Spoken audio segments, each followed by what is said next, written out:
Welcome to Matters Financial and Geopolitical from a Frontier. I went back to this quote. Somebody was talking about Trump, saying he's playing poker, holding 2 threes, and suddenly putting all of his chips in. It's pure emotion, the marking of a panicking amateur.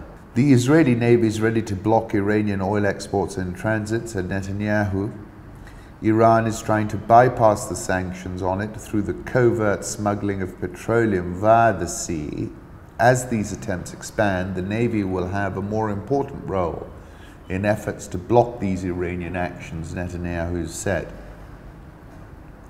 failing to explain how exactly Israel's relatively small naval force would impose the suggested blockade against Iranian oil tankers. Netanyahu only emphasized that Israeli sailors are well-trained and adept at carrying out sea missions against adversaries. Well, let's see if he survives that long, because he's coming under a lot of pressure at the moment, is he not?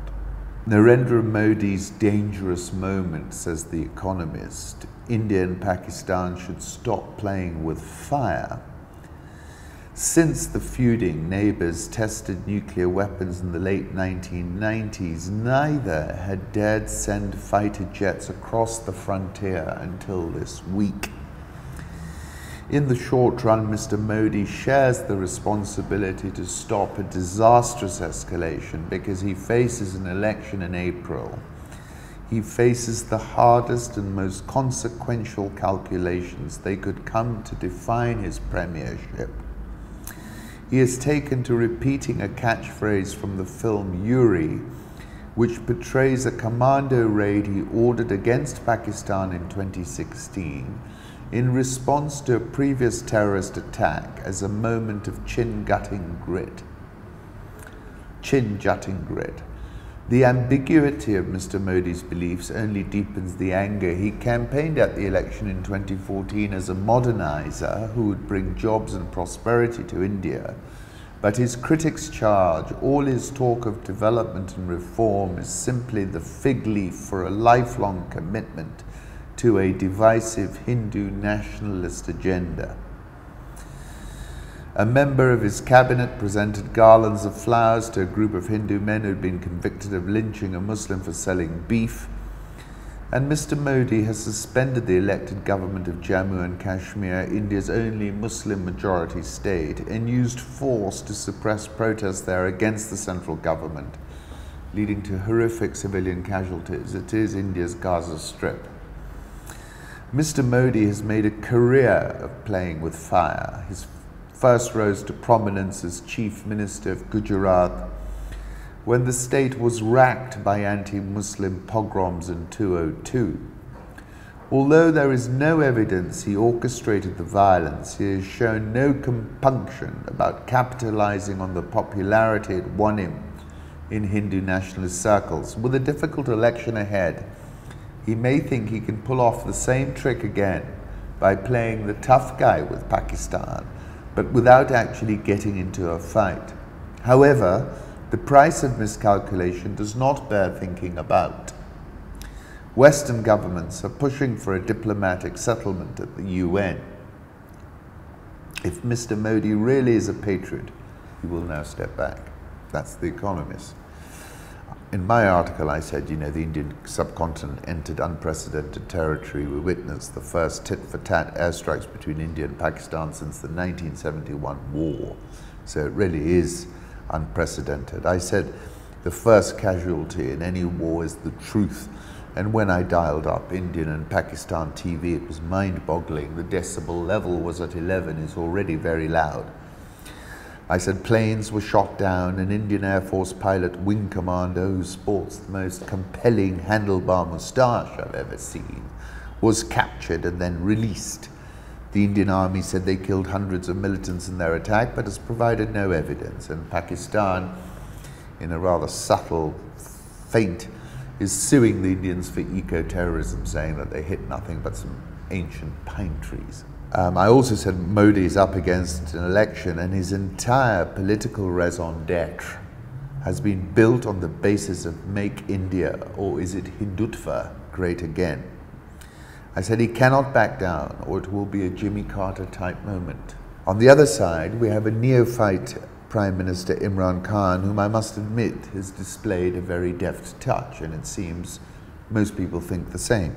Arundhati Roy, writing in the Huffington Post, said Kashmir is potentially the most dangerous place on earth, the flashpoint for nuclear war. In this photograph, Indian Border Security Force personnel in brown and Pakistani Rangers in black take part in the beating retreat ceremony. Check out the moustache again. The latest Kashmir crisis proved that India, not Pakistan, is the real rogue state, says Andrew Koribiko in Eurasia Future. The Kashmir crisis of 2019 will go down in history as the moment when international perceptions about India and Pakistan were stunningly reversed. It's a highly volatile moment. I think people are right to be worried about Modi. He is an escalator in chief. And we'll have to keep an eye on it. And as Arundhati Roy said, it is the most dangerous place in the world. This is the view from my Caracas apartment during the blackout. You wouldn't think 2 million people live in this city. I had a blackout this morning. And going back, I've written about Maduro several times. I said, I'm afraid he's going down, just like Muammar went down, and as did Saddam. I also quoted Hunter S. Thompson, The Edge. There is no honest way to explain it, because the only people who know where it is are the ones who have gone over, and that's Venezuela at the moment.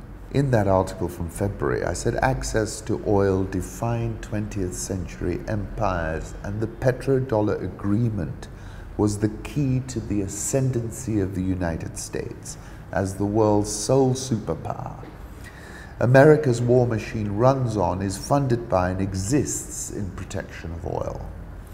Threats by any nation to undermine the petrodollar system are viewed by Washington as tantamount to a declaration of war against the United States. The Chavez Revolution was always a rebellion in the superpower's backyard, and the machine was eventually going to bring it to heel by hook or by crook. I'm sure I also said Maduro must be asking himself, what did it take to get Chairman Kim a seat at Trump's table? And what it did take, because it's quite binary, is nuclear weapons. The choice is dinner, grilled sirloin with pear kimchi marinated, served with kimchi fermented inside a pear. This is a sirloin steak, or death, asked Muammar and Saddam. August 2018, I was saying Trump is relishing his financial warfare strategies. At that time, he was attacking Nicolas Maduro with a remote-controlled drone. And then finally, Secretary Pompeo tweeted, "No food, no medicine, now no power, next no Maduro," he says. Armed drones have become ubiquitous in the Middle East, says Anisseh Basiri Tabrizi of the Royal United Services Institute. The world has gone mad. And there's basically very little comeback. I mean, Trump now wants to be able to drone kill people outside war zones, designated war zones, without having to declare what he's done. Apple Daily reported Taiwan was seeking 66 F-16Vs at a cost of $13 billion, including missiles, logistics, and training. That's why in October I was writing, war is coming. The Chinese century is well underway, says The Economist. There is one economic metric on which China already ranks first. Measured at market exchange rates, China's GDP is still 40% smaller than America's. However, on a purchasing power parity basis, which adjusts currencies so that a basket of goods and services is worth the same amount in different countries, the Chinese economy became the world's largest in 2013. Although China is often grouped with other emerging markets as performance is unique, its GDP per person at PPP has risen tenfold since 1990. In general, poor economies grow faster than rich ones because it is easier to catch up when starting from a low base. Yet in other countries that were as poor as China was in 1990, purchasing power has merely doubled. This is what I like. China's record has exerted a gravitational pull on the world's economic output. The Economist has calculated a geographic center of the global economy by taking an average of each country's latitude and longitude weighted by their GDP. At the height of America's dominance, this point sat in the North Atlantic. But China has tugged it so far east that the global center of economic gravity is now in Siberia. And saying that, China has accounted for 45% of the gain in world GDP. In 1990, some 750 million Chinese people lived in extreme poverty. Today, fewer than 10 million do. I wrote an article called China Rising in August 2017, and one of the points I was making was Xi Jinping's One Belt, One Road program binds the world to Beijing because all the roads and railways have but one destination, and that is China. And that's the gravitational pull that The Economist was referencing.